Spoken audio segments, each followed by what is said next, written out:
Siyanibingelela nonke balaleli nani babukeli egameni elihle leNkosi uJesu Kristu nakulesikhathi samanje. Siyambonga uNkulunkulu osivusile ungakhona ukuqonda nokuhlakanipha kwethu. Hayi ngoba singcono, kepha ungumusa ovele emazulwini ukuba sikwazile ukuvuka nanamanje kuseni makangcweliswe uJesu Kristu oyinkosi nomsindisi. Makangcweliswe uNkulunkulu weqiniso egameni likaJesu Kristu oyinkosi nomsindisi. Siyambingelela nonke balaleli nani babukeli kuzo zonke izindawo enilalele kuzo nenibukela kuzo egameni likaJesu Kristu oyinkosi nomsindisi ezimpilweni zethu. Sithi makube kini umusa nokuthula okuvela kuNkulunkulu uBaba wethu naseNkosini uJesu Kristu owazinikela ngenxa yezono zethu ukuze asophule kulelizwe elimbi lamanje ngokwentando kaNkulunkulu uBaba wethu osemazulwini. Izwi leNkosi uJesu Kristu leli olilalela njengamanje lapho sishumayela khona izindaba zombuso wezulu, ivangeli lokuphenduka kube ngokubhabhadiswa egameni likaJesu Kristu nokuthethelelwa kwezono. Kulabo abalalele abafisa ukubhabhadiswa egameni likaJesu Kristu, nalabo abanemibuzo mayelana neBhayibheli, nalabo abanobufakazi uJesu Kristu esezambulile empilweni yakho, ukuba nonke nixhumane nathi kule mininingwane engizoyishiya njengamanje. Ngizoqala nge-email address ethi izwilenkosi.ujesukristu@gmail.com, izwilenkosi.ujesukristu@gmail.com, noma i-cellphone number noma i-WhatsApp number la ungakwazi ukuxhumana nathi khona ethi 066 566 9245, 066 566 9245. Izinjumayelo ziyatholakala na ku-YouTube lapho ungahlala khona phansi uphethe iBhayibheli lakho ulalelisise, uhlolisise imibhalo engcwele ukube ngabe lokho okuzwayo ushunyayezwa khona, ufundiswa khona, kuyafakazelwa yini imibhalo engcwele ukuze ufinyelele ekuqondeni ngokwemibhalo engcwele. So ku-YouTube subscribe, ufollowishe izwi lenkosi uJesu Kristu, izwi lenkosi uJesu Kristu, ukuze ngaso sonke isikhathi uzoyithola izimfundiso eziphilileyo eziholwa imibhalo engcwele. Ungakhohlwa nokusharisha ilink nabo bonke abantu baziyo, ukuze wonke umuntu omaziyo afinyelele ekulazini iqiniso ngokwemfihlakalo yemibhalo engcwele iBhayibheli. Ku-YouTube sharisha ilink nabo bonke abantu baziyo izwi lenkosi uJesu Kristu, izwi lenkosi uJesu Kristu. Ake sigobise amakhanda sibonge Baba wethu osezulwini, sinxuse nakumoya ongcwele ukuba asoke amadlebe ethu, asoke nezinhliziyo zethu masilizwa izwi likaNkulunkulu libe yimbewu ewela emhlabathini ovundileyo. Sigobise amakhanda sikhuleke. Baba wethu osezulwini, mangculiswe igama lakho Nkosi uJesu. Umbuso wakho mawufike, intando yakho mayenziwe emhlabeni ezimpilweni zethu njengasezulwini. Malidunyiswe igama lakho, imphefumulo yethu uNkulunkulu, ngokuba lufanele udumo nenkazimulo njengokuba nasemazulwini kudunyiswa wena uyakhazimula uNkulunkulu namandla, wena ohlezi esikaleni somusa phakathi kwamakherubi, lapho udunyiswa khona uNkulunkulu ngamaserafina ethi uyingcwele, uyingcwele, uyingcwele Jehova, nathi Nkosi uJesu siyalidumisa lakho igama, siyakubonga uNkulunkulu ngesinkwa semihla ngemihla usipha sona. Siyacela uyaleze nezwi lakho laba abangenaso isinkwa semihla ngemihla, ngokuba nguNkulunkulu othembekayo, uNkulunkulu wethu osemazulwini, basithole isinkwa semihla ngemihla, ngokuba izwi lakho lithi masingakhathazeki ukuba sidlani nokuba silalaphi, ngokuba wena uyabonelela uNkulunkulu namandla egameni elihle leNkosi uJesu. Uhambele nalabo abadinga isinkwa sokuphila ezibhedlela, ulule isandla sakho esinamandla moyingcwele, uphulukise wonke amanga nenkohliso, ululamise imizimba yabo, ngoba ngemivimbo yakho Nkosi uJesu saphiliswa.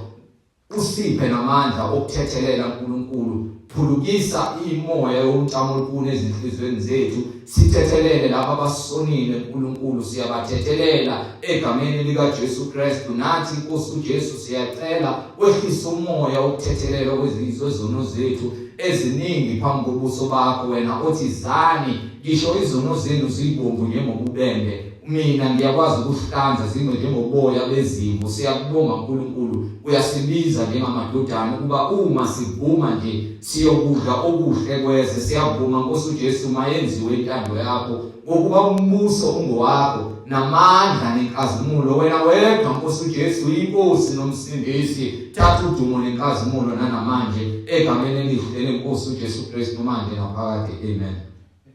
Amen.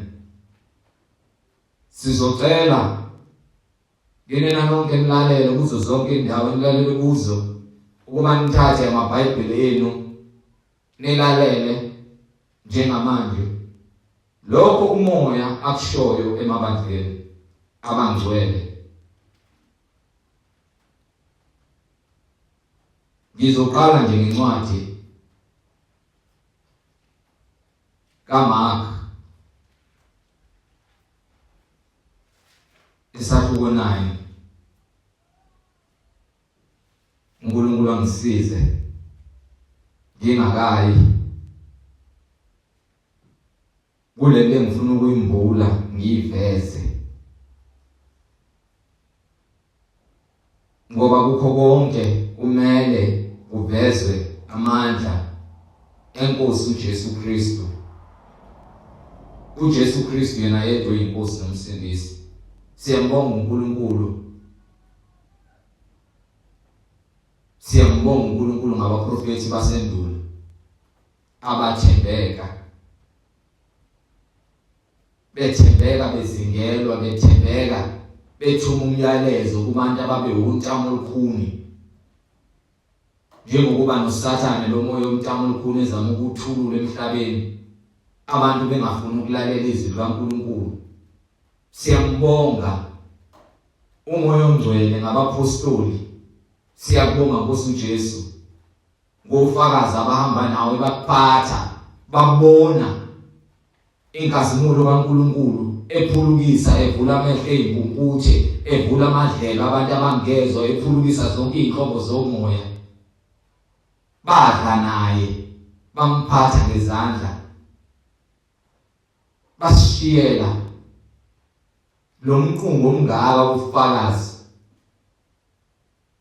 Siyakubonga moya ongcwele, wena wabathembisa ukuthi abahlale Nkosi uJesu balinde, uzubuye ubagcwalise. Siyakubonga Nkosi uJesu, wena oyinkosi nomsindisi. Incwadi ngokaLuka isahluko 9 eveza amandla ngeNkosi uJesu Kristu. uJesu uthi esentabeni ehambile, ehambe noPetru noJohane nomfowabo kaJohane, esentabeni la bebona khona uMoses noElijah, bethi Nkosi asale sesenza amanye amadokodo. Nayo into eyenzakalayo angikho lapho, ngilapho nakhona uJesu sebuya ke entabeni. mayibuye uJesu entabeni ithi incwadi kaMarko, kwathi sebezwa abafundi babona isixuku esikhulu esibahaqile nababhali bebuzana nabo. Isixuku sonke sambona, qede sashaywa luvalo, sagijimela kuye, sambingelela. Wayesebabuza ethi, nibuzana nabo ngantoni na? Omunye wesixuku wamphendula wathi, mfundisi, ngilethe kuwe indodana yami enomoya oyisimungulu. Kuthi lapho eyibambayo idonsele phansi, ikhihlize amagwebu, igedle amazinyo, iphele amandla. Ngikhulume nabafundi bakho ukuba bamkhiphe, kepha bahluleke. Waphendula wathi, o sizukulwane esingakholwayo, koze kube nini nginani na? Koze kube nini nginibekezelela na? Yiletheni kimi. uJesu uyakhala ngathi. Uyakhala uJesu ngathi. Ngenxa yongafuni ukukholwa. Sibona konke kumfakazela uNkulunkulu ukuthi ukhona. Kumfakazela uJesu ukuthi uyinkosi nomsindisi. Ngisho sesimzama uNkulunkulu ngokungakholwa, kepha yena uthembekile ngenxa yegama lakhe. Sebembonile abafundi bakhe, bawubonile amandla kaNkulunkulu. Yebo, ngenxa yokukholwa okuncane uyabuza ukuthi kuyoze kube nini nginibekezelele. Sizukulwana esingakholwayo, siphila sona lesizukulwane esingakholwa, esifuna ukubona ngezibonakaliso. Usethu verse 20,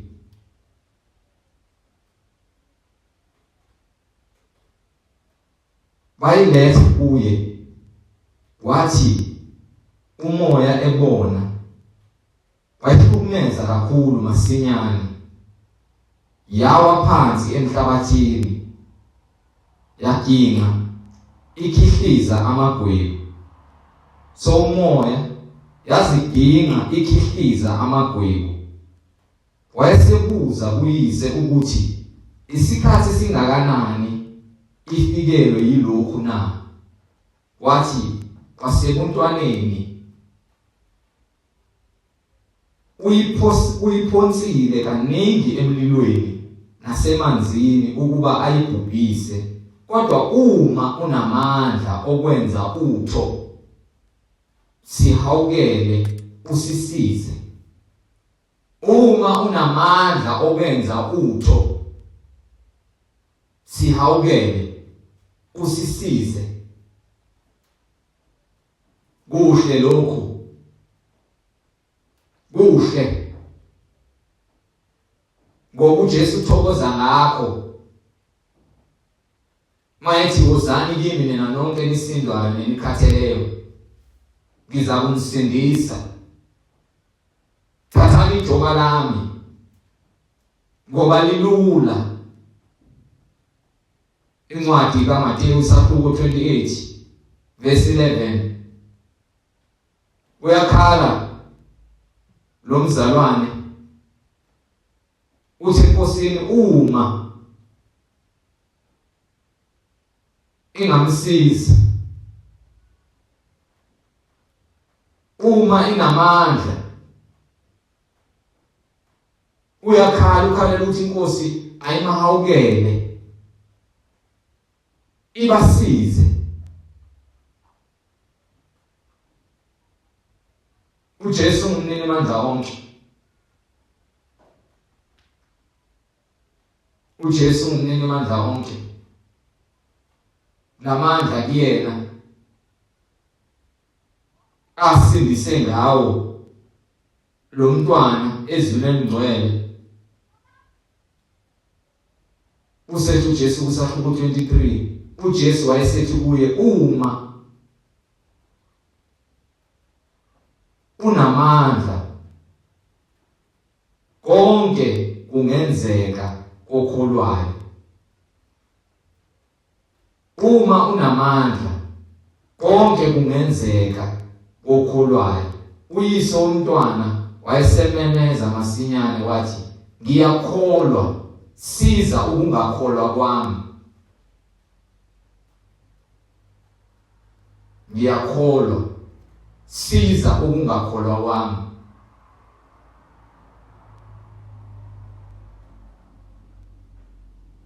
Sibaningi siyamdinga uJesu ukuba size ukungakholwa kwethu.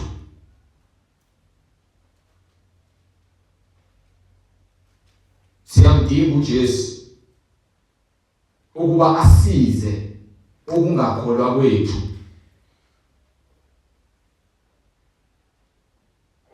Ngoba ukukholwa kungukuqiniseka ngezinto ezithenjwayo.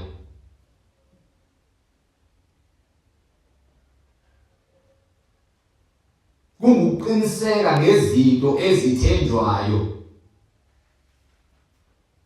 Ethi incwadi kaJakobe siyakholwa ukuthi uNkulunkulu munye, namadimoni ayakholwa athuthumele.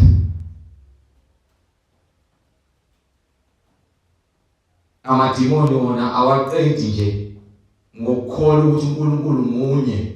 Emva kokukholwa kwawo ayathuthumela ngoba yazi ukuthi alikho elinye igama elinamandla ngaphezu kwegama likaJesu Kristu.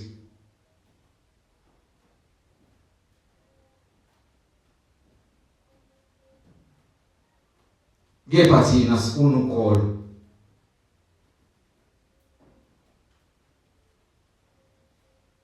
Asifuna ukukholwa.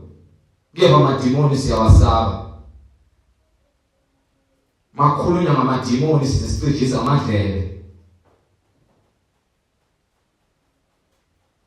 Kepha amadimoni ayakholwa ukuthi uNkulunkulu munye. Amadimoni futhi ayamsaba uNkulunkulu. Kepha isula sithi enhlizweni yaso sithi akekho uNkulunkulu, isula enhlizweni yaso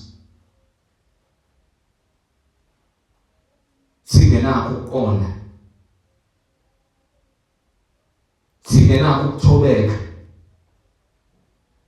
uSathane elahlekisa ukuqonda kuso. Konke kungenzeka kokholwayo.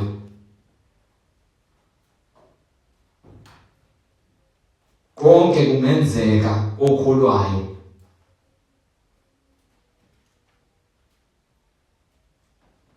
uJesu uphiwa amandla onke. Ungumnini amandla onke. uJesu uphiwe amandla onke, amandla onke akuye.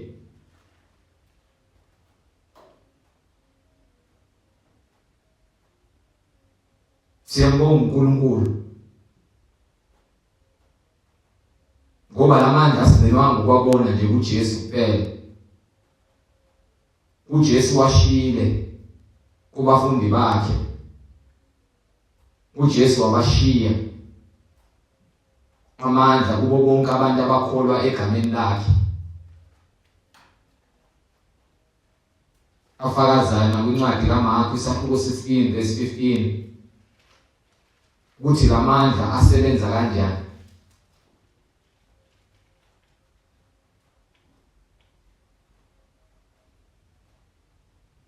Wayesethi kubo hambani niye ezweni lonke nishumayele ivangeli kukho konke okudaliweyo. Ivangeli kumele lishunyayelwe kukho konke okudaliweyo. Okholwayo abhabhathiswe uyakusindiswa. uJesu uthi abantu fanele mabekholwa izwi babhabhadiswe basindiswe. So wena osazonda abantu abathi basindisiwe awukakabi nakho ukuqonda imibhalo. Izwi kaNkulunkulu futhi wena akakalizwa akakashunyayelwa kuwena. Ngoba uJesu uthi okholwayo abhabhathiswe uyakusindiswa. Kepha ongakholwayo uyakulahlwa. Wena ongakholwayo zilahlile wena.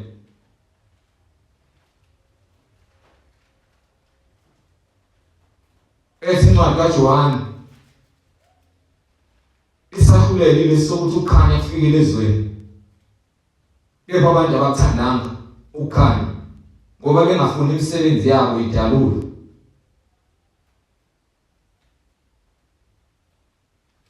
So okholwayo uyangena emanzini abhabhathiswe egameni likaJesu Kristu njengokusho kwembhalo incwadi yezenzi isahluko sesibili verse 88. Okholwayo ongakholwayo uyakulahlwa.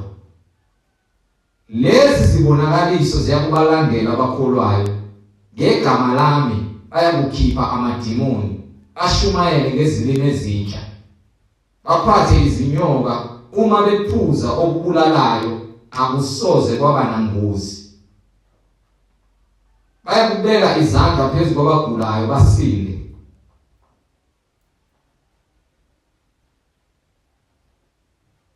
So yingakho sishumayela ivangeli lokuphenduka. Lamandla uJesu ayewasebenzisa uNkulunkulu ekuye ephulukisa izifo ngezifo. Siyawabona nawo ayasebenza. Uwashile kulabo abakholwayo abenza intando kaBaba osemazulwini.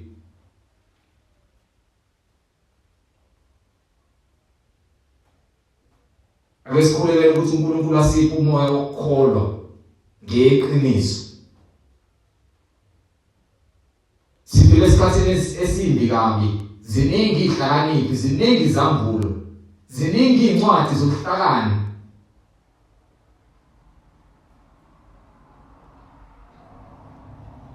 Kodwa hayi ngokuka Moya Ongcwele, hayi ngokuka Jesu Kristu oyinkosi nomsindisi. Ngimama nengxoxo la izolo. Le ngxoxo ithi hlonipha uyihlo nonyoko ukuze izinsuku zakho zande ezweni. Incwadi kaExodus isahluko 20 verse 12. Yazisa uyihlo nonyoko ukuze izinsuku zakho zibe zinde ezweni uJehova uNkulunkulu wakho akunika lona. Lento yokuthi hlonipha uyihlo nonyoko ukuze izinsuku zakho zande ezweni. Thina singabantu asinakho ukuyiqonda ngoba siyisebenzisa ngendlela erongi. But uNkulunkulu uyayimbula yena ngokwezwi lakhe ukuthi ikuqonda ukuthini, kusho ukuthini ukuthi yazisa uyihlo nonyoko ukuze izinsuku zakho zande ezweni.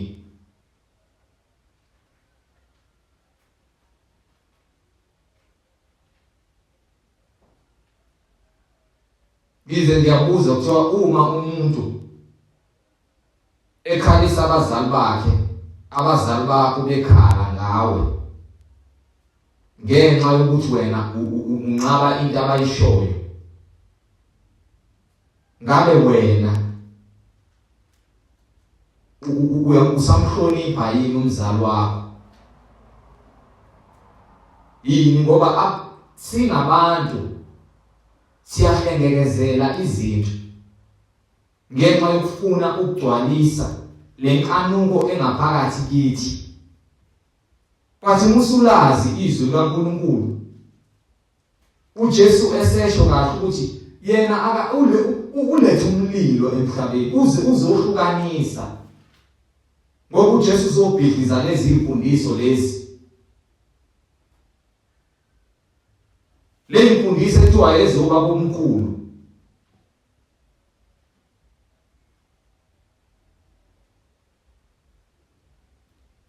uJesu kufika abaFarisi kuyena beza ngale imfundiso lezi zoba bomkhulu, lezi imfundiso lezi ezithi hlonipha uyihlo nonyoko, fanele uhloniphe.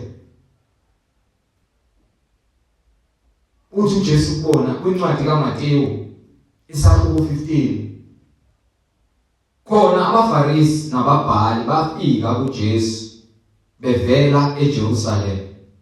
Ivesi lokuqala bathi, yini ukuba abafundi bakho beqe usiko labadala na?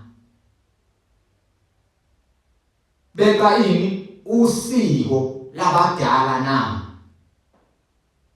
Ngobani? USathane usefuna ukuyihlengekezela lento ethi hlonipha uyihlo nonyoko ukuze izinsuku zakho zande ezweni. uJehova uNkulunkulu wakanika lona. USathane ufuna ukuzoyiqashisa lento ukuthi uma ususindisiwe ungasazenzi izinto zabantu abadala, ngoba abantu bathi bakhonza abantu abadala, kube ngazi ukuthi wena awumhloniphi uyihlo nonyoko ngenxa yokuthi wena usufuna ukuhamba ngalamazwi engizowaveza njengamanje encwadini kaLeviticus. Ngiqedele nje la kuMateyu isahluko 15 kuverse 2. Yini ukuba abafundi bakho beqe isiko labadala na? Ngokuba abahlambi izandla nxa bedla isinkwa. Kepha waphendula wathi kubo, nani yini ukuba neqe umyalo kaNkulunkulu ngenxa yesiko lenu na? Kwenziwa yini ukuthi abantu beqe imiyalelo kaNkulunkulu ngosiko? Ngokuba uNkulunkulu wathi yazisa uyihlo nonyoko, nokuthi othuka uyise noma unina makafe nokufa. Kepha nina nithi oshoyo kuyise noma kunina ukuthi kungumnikelo lokhu ongabe usizwe yimi ngakho, ongabe usizwe yimi ngakho, akayikwazisa uyihlo noma unina, kanjalo nibenze laba yize izwi likaNkulunkulu ngesiko lenu. So umuntu mayithenga igrosa kubo usefuna ukubongwa, adunyiswe ngabazali laba bamlethe emhlabeni, efanele ngabe uyabondla vele, kepha yena useyibona special, akasabahlonipha abazali umuntu. Kungani abantu bephula isiko likaNkulunkulu? Ngenxa yokuthi bafuna ukubophela izingane zabo ukuba ikhonza imoya engekho, zikhothamele yonke imimoya. Kanti uNkulunkulu uthini? Kwincwadi kaLeviticus isahluko 19 ivesi lesibili, yisho kuyo yonke inhlangano yabantwana bakwa-Israyeli uthi niyakuba ngcwele. Siyazi uNkulunkulu ungcwele, nathi uthi asibe ngcwele ngokuba mina Jehova uNkulunkulu wenu ngingcwele. Yilowo nalowo makahloniphe unina noyise, nigcine amasabatha ami, nginguJehova uNkulunkulu wenu. siyajaha ukuthi hlonipha uyihlo nonyoko. Ngeke umntwana ahloniphe engazi ukuthi kuyini ukuhlonipha.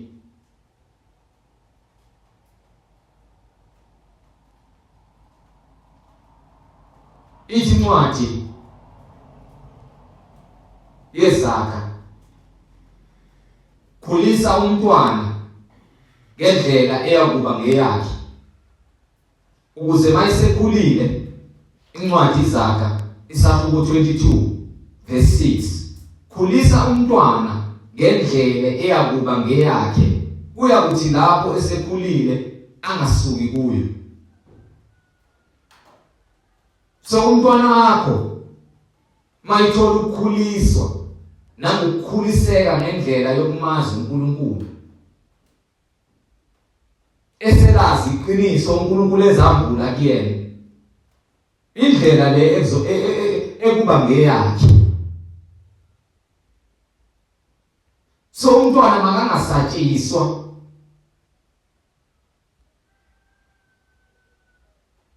ngokuphula imiyalelo kaNkulunkulu, ngoba ukuqala kokuhlakanipha kungumesaba uNkulunkulu. Ukuqala kokuhlakanipha kungumesaba uNkulunkulu. Izithi incwadi engcwele lapha kuba kwabase-Efesu isahluko sesihlanu.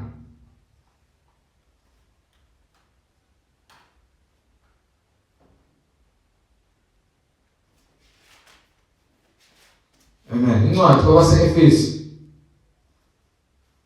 isahluko sesihlanu.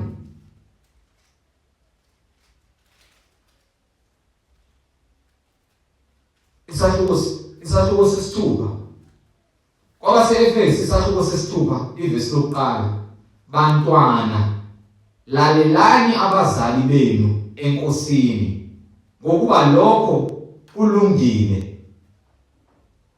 Yazisa uyihlo nonyoko, okungumyalelo wokuqala onesithembiso, ukuze kube kuhle kuwe uhlale kade emhlabeni. Nani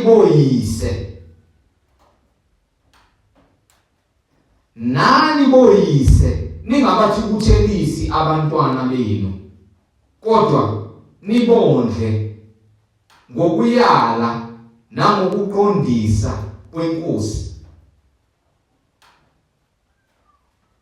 So abantwana njengoba singabazali nje sibakhulisa ngemiyalo kaNkulunkulu, ngoba uNkulunkulu uthe yazisa uyihlo nonyoko. uNkulunkulu othe yizwa Israyeli kwincwadi kaDeuteronomy isahluko 6 verse 4, ukuze abantwana bethu sibakhulise ngendlela eyiyona yona. Yizwa Israyeli, uJehova uNkulunkulu wakho, uJehova uNkulunkulu wethu, uJehova munye. Wothanda uJehova uNkulunkulu wakho ngayo yonke inhliziyo yakho, nangawo wonke umphefumulo wakho, nangawo wonke amandla akho. Lawa mazwi engikuyala ngawo namuhla ayakuba senhlizweni yakho. Ubafundise impela wona abantwana bakho. Uwakhulume lapho uhlezi endlini yakho, lapho uhamba endleleni yakho, ulala nalapho uvuka.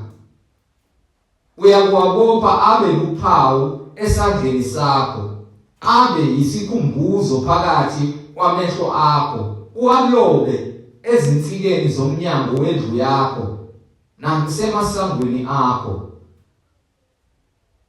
So lamazwi iwona lawo malithizwe encwadini yeZakha, khulisa umntwana ngendlela yakuba ngeyakhe. Ngoba kwathina singabazali indlela yethu ukuthi sithande uNkulunkulu ngenhliziyo yethu yonke, ngamandla ethu onke, ngomphefumulo wethu onke nangokuqonda kwethu konke. So asingabacamuli abantwana bethu. uNkulunkulu mayezambula ezimpilweni zabo efuna ukubazisa, ngoba kwathina siphula umyalelo kaNkulunkulu othi nani boyise ningabathukuthelisa abantwana benu, kodwa nibondle ngokubayala nangokuqondisa kwenkosi. Asibakhulisa abantwana bethu ngokubafundisa ukuthi bazi ukuthi ukhona uNkulunkulu. Njengokuba incwadi kaMshumayeli yasho ukuthi lapho sesizwakele konke,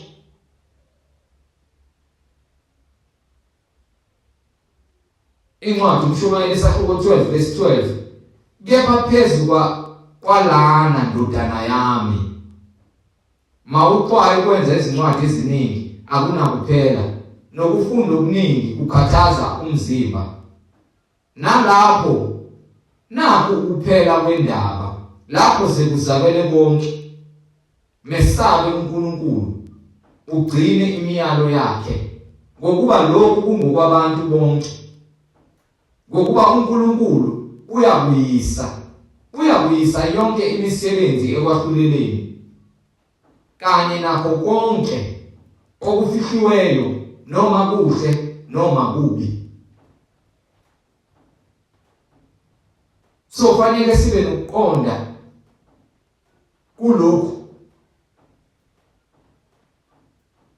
ukuthi uNkulunkulu uzobuyisa yonke imisebenzi yethu ekwahluleleni. So masingazikhohlisi. Uma uNkulunkulu ezambula, thina singabazali asingabathukuthelisa abantwana bethu. Asifunisise indlela uNkulunkulu ayibekile ukuba sikhulise ngayo abantwana bethu. Iyona yiphi indlela? Ngoba uNkulunkulu uyayazisa ezwini lakhe indlela ekumele sikhulise ngayo abantwana bethu, nendlela ekumele thina sikhule ngayo enkosini.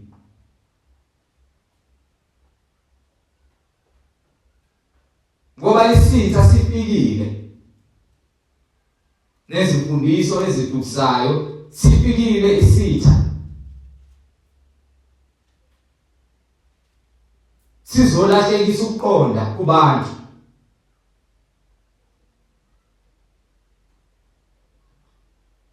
Ithi incwadi kaThito isahluko sesibili,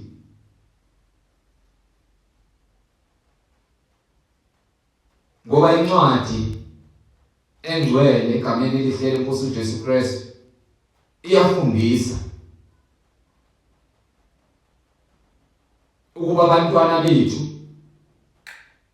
kumele sibakhulise kanjani, nathi kumele sikhuliswe kanjani, abesilisa nabesifazane, ngisho abantu abadala. Umoya oNgcwele uyabafundisa.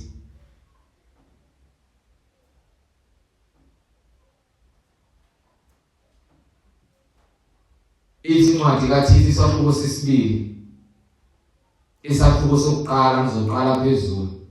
Kepha wena khuluma lokhu okufanele, isifundiso esiphilileyo sokuthi amadoda amadala mawabe ngazithibayo. So ubaba omdala noma indoda endala ayikwazi ukuzithiba, ayikwazi ukuziphatha ngendlela efanele,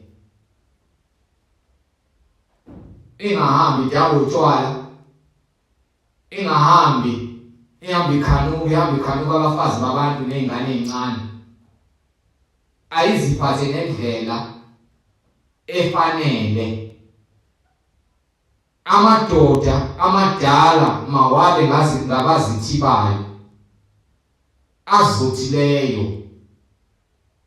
umnomzana womuzi noma indoda endala ayithobe, aqondileyo. Indoda inendoda eqondileyo. Yazi le ndawo ngihlala kuyona la ehlabeni nasendaweni ezinye eziningi kuduma ukuthi amadoda ayahleba. Amadoda ngesikhathi samanje amadoda ahlebayo ngoba wanayo uJesu, akwazi ukuhlangana ngeindaba zabantu nangeindaba zabafazi babantu. Ayikho into esile abayaziyo, kepha izwi liyasiqondisa lithi amadoda wabe ngamadoda aqondileyo. Indoda eqondile awuzwa ukuthi hayi lihleba ngosibanibani. Indoda eqondile leyo. Awatholakala amadoda ehlangene ekhuluma ngamagama abantu, ngoba amadoda aqondiswa izwi likaNkulunkulu. Aphilile kuze indoda iphile ekukholweni, aphilile ekukholweni. So amadoda amadala waba amadoda aphilile ekukholweni, abamba ivangeli, afundisa amadoda amasha, ingane ukukhula ngendlela eyiyona, nasothandweni nasekubekezeleni.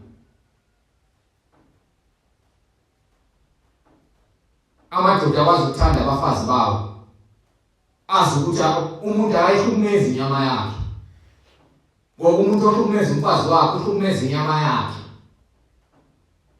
Siyafundiswa samadoda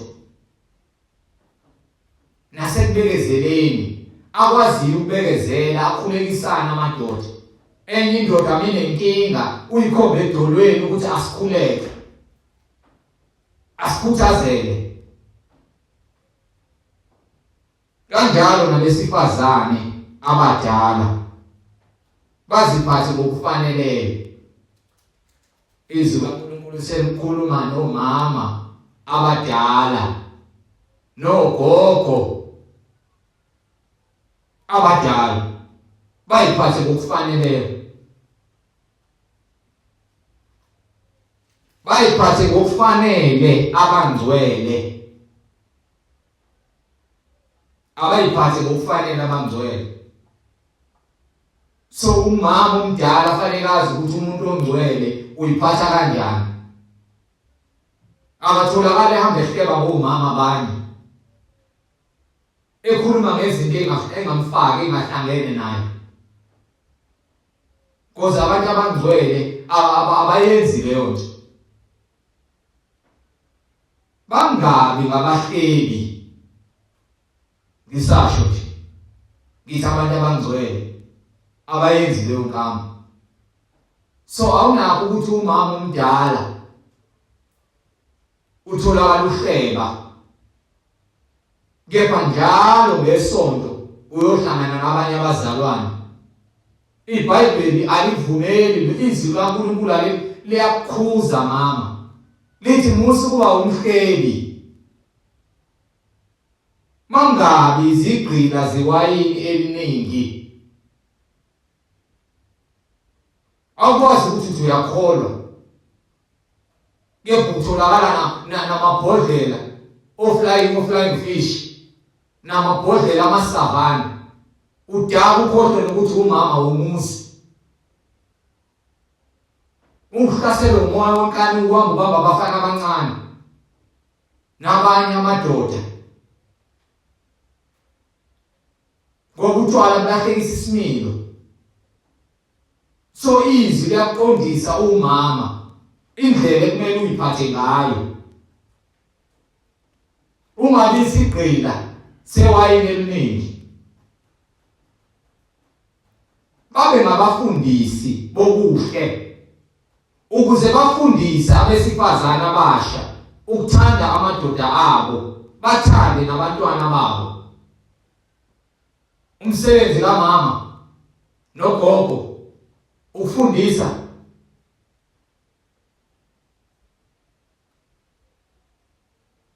lamantombazana asandungena emshadweni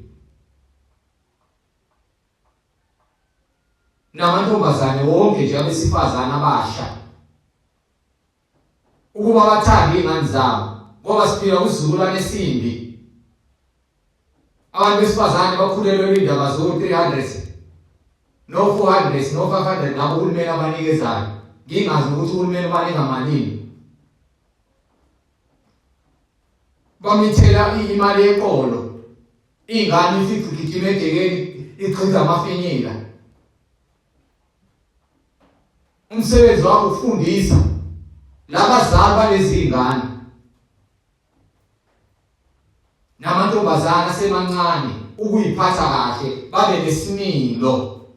Umsebenzi wakho mama, gogo, umsebenzi wakho loyo. Nokuthi mase bengena emshadweni, indoda iyahlonishwa, indoda iyahlonishwa, iyathotshelwa indoda. Umsebenzi wakho loyo ukuthi ubafundise ukuthanda amadoda abo, bathande nabantwana babo. Ungayishingi ingane igqiza amafinyila, uhambe imizi yabantu nama-night-dress, uhlala usuku lonke ingane uyigezile, ubhizi ubukela ama-series.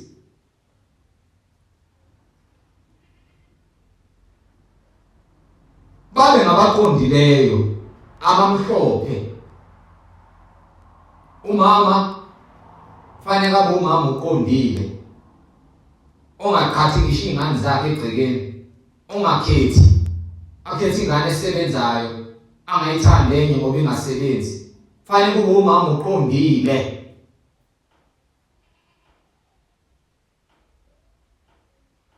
Abamhlophe abaphatha kahle amakhaya, liphathe kahle mama ikhaya lakho, uthobele ubaba wekhaya. Hayi ndoda iyalibeka. Awukho ukuthobeka lapho. Izwi kaNkulunkulu lithi abaphatha kahle amakhaya abo.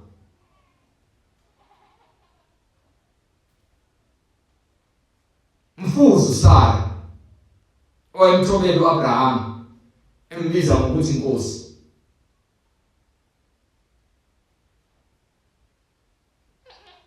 Abamnene abathobela amadoda abo ukuba izwi likaNkulunkulu lingahlanjalazwa. Ngokunjalo ubayale abesilisa abasha ukuba babe ngabaqondileyo, uzibonakalise kukho konke, ube isibonelo semisebenzi emihle. So umuntu omusha, umuntu wesilisa omusha kumele abe umuntu oqondile, hayi umuntu onamanga. Abe umuntu oqondile, hayi umuntu onamanga. Yebo fanele ukuba abe umuntu oqondile.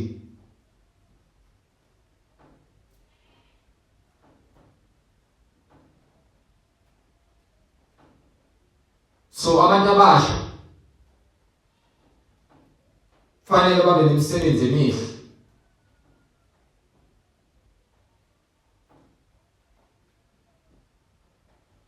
Ekhombisa ukuthi uNkulunkulu bayamazi.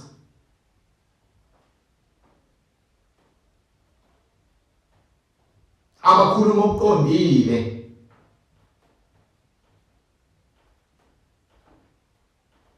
Bangasoleki ukuze kucace ukuthi wena ukhuliswe ekhaya elinesimilo, elineqiniso.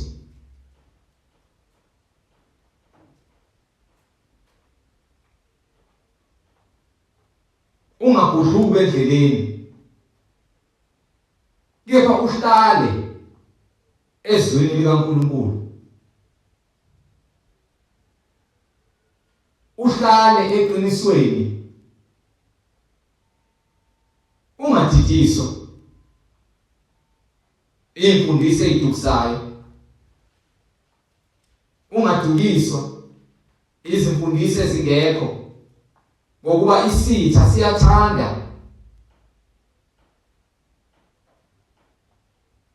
ukufaka inkohliso namanga.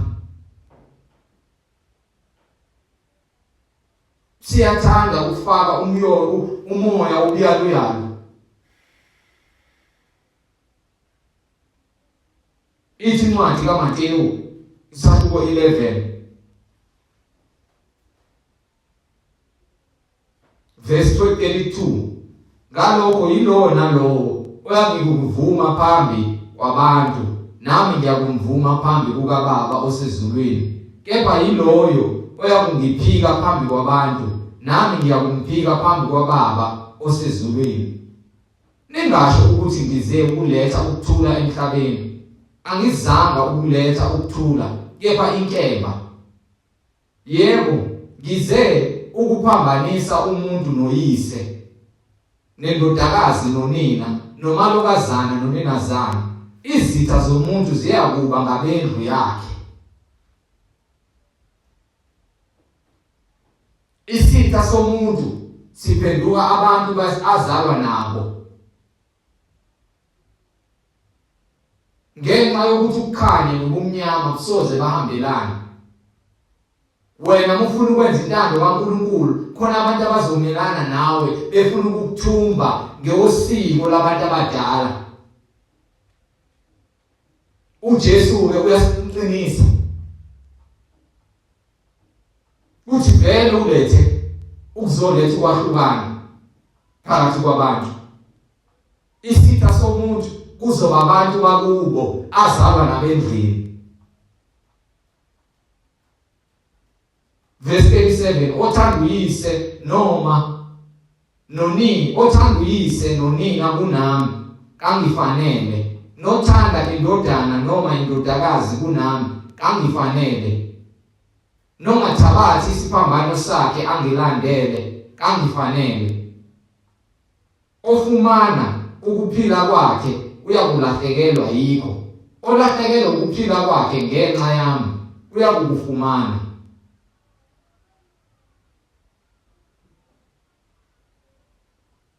So umuntu odela ukuphila kwakhe nemfundiso engekho zamadimoni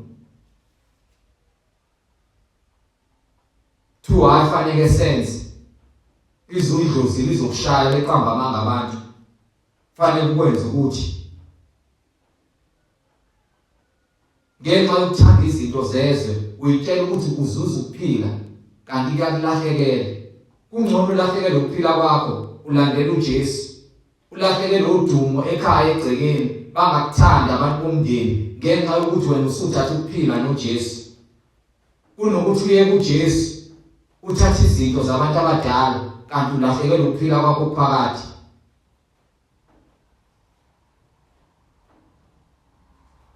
Ngizokutshela ke abafowethu nodadewethu ilaba benza intando kaBaba osezulwini, njengokusho kwencwadi kaMateyu isahluko 12 verse 46. Esashumayela esixukwini, bheka unina nabafowabo bema ngaphandle befuna ukukhuluma naye. Omunye wathi kuye, bheka unyoko nabafowenu bemi ngaphandle befuna ukukhuluma nawe. Kepha waphendula wathi komtshelileyo, Ngubani umame nabafowethu ngobani na? Welula isandla sakhe ngakubafundi bakhe wathi, bheka, nangu umame nabafowethu, ngokuba yiloyo naloyo owenza intando kaBaba osezulwini nguye ongumfowethu nodadewethu nomame. Umfowethu nodadewethu nomame yilaba abenza intando kaNkulunkulu. Ingakho ethi uNkulunkulu hlonipha uyihlo nonyoko kuze izinsuku zakho zande ezweni. Ubaba nomama mabengafuni ukungikhulisa ngendlela yokumazi uNkulunkulu nokumsaba uNkulunkulu, uNkulunkulu uyenzile indlela yokuthi ivangeli lishunyayelwe ezizweni zonke.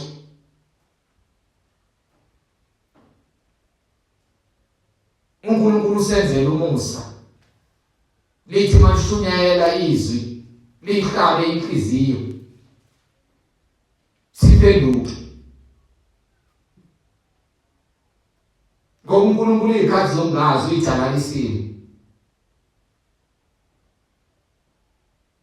Akho umuntu ozoqhamuka sikhohlise.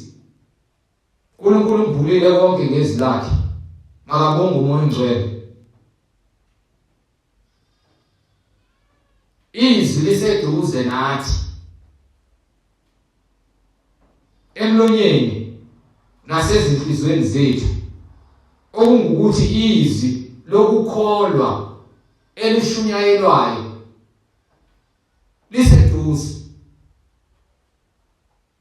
enhlizweni zethu nasemadlelweni ethu. uNkulunkulu uthumele ukuba lishunyayele umhlaba wonke.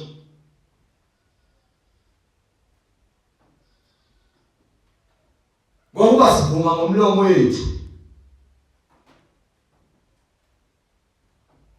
ukuthi uJesu uyinkosi, sikholwe ngenhliziyo zethu ukuthi uNkulunkulu wamvusa kwabafileyo uJesu.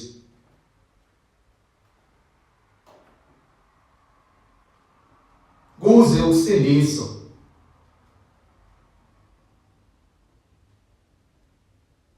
Iyafakaza nencwadi yamaRoma Isahluko 10 from verse 8. Uverse 10 uthi ngokuba umuntu ukholwa ngenhliziyo kube ngukulunga, ngomlomo uyavuma kube ngukusindiso. Ilona vangeli lelesishumayelayo sithi phendukani, iloyo naloyo abhaphathiswe. Phendukani, ivangeli elokuphenduka.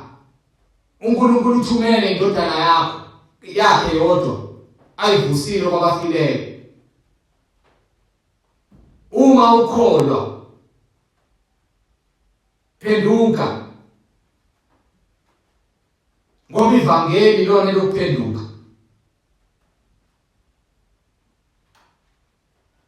Uma usuzwa njengokuba bezwa,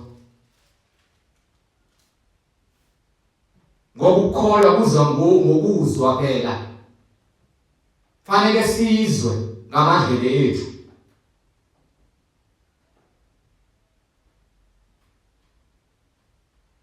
Ezincwadi ezenzo sebekuzwa, bahlabeke enhlizweni, bathi kuPetru nabanye abapostoli, madoda bazalwane, siyakwenze njani na? Mawuyibuza nawe ukuthi uzokwenza njani, uyalizwa ilizwi liyasebenza enhlizweni yakho. uPetru wayesethi phendukani, nami ngithi phenduka.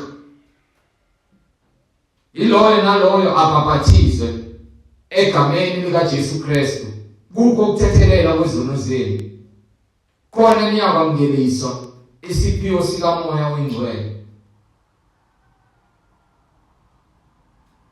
Siphenduka ezonweni zethu, sibhabhadiswe egameni likaJesu Kristu, kuza kanjalo ukuthethelelwa kwezono zethu. ukuze samkeliswe isiphiwo sikamoya oyingcwele. uJesu shilo wathi zona impawu lezi eziyobalandela abakholwayo egameni lakhe bazokubhabhadiswa egameni lakhe uJesu.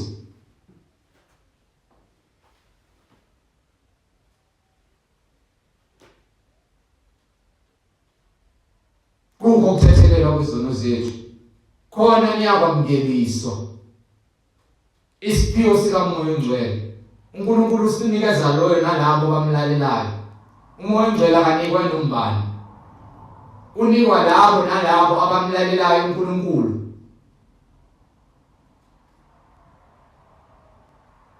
Phendukani, iloyo naloyo yabhabhathizwa egameni likaJesu Kristu. Kukho ukuthethelelwa kwezono zenu, khona niyakwamkeliswa isiphiwo sikamoya oyingcwele, ngokuba isithembiso ngesenu nesabantwana benu, esakho bonke abakude, bonke inkosi uNkulunkulu wethu eyakubabiza. Wafakaza nangamanye amazwi abaningi bayala wathi, zisindiseni kulesizukulwane esiphambeneyo, zisindiseni kulesizukulwane esiphambeneyo. Kulabo abafisa ukubhabhadiswa egameni likaJesu Kristu, abayizwayo imininingwane ngishile, intshumayelo isaqala. Mawulalele, mawubukela ku-screen imininingwane uyithola ku-screen. uNkulunkulu evumile sokuhambela egameni likaJesu Kristu, ungene emanzini, uzalwe kabusha, ube isidalwa esisha, ubhabhadiswe egameni likaJesu Kristu, uhlale emfundisweni, ulinde isiphiwo sikamoya oyingcwele egameni likaJesu Kristu inkosi nomsindisi. Ake sivale ngomkhuleko. Baba wethu semazulwini, siyabonga Nkosi uJesu, siyakubonga libo lezimpilo zethu, siyakubonga dwala lesisekelo sokuphila, siyakubonga nini wokuphila, siyakubonga Alpha, siyakubonga Omega, siyakubonga mnini mandla onke, wena wedwa Nkosi uJesu inkosi nomsindisi. Thatha udumo nenkazimulo ezimpilweni zethu, kube ngukuphila okuphakade nokusindiswa kwezimpilo zethu, nemfundiso uMoya oyingcwele ihole ezinhliziyweni zethu. Ikhazimulise wena Nkosi uJesu, wena oyisimanisezwe, khazimulise ezimpilweni zethu, kube ukuthethelela nokuphila kwethu egameni lakhe elihle uNkulunkulu namandla, wena wedwa Nkosi uJesu inkosi nomsindisi manje naphakade. Amen.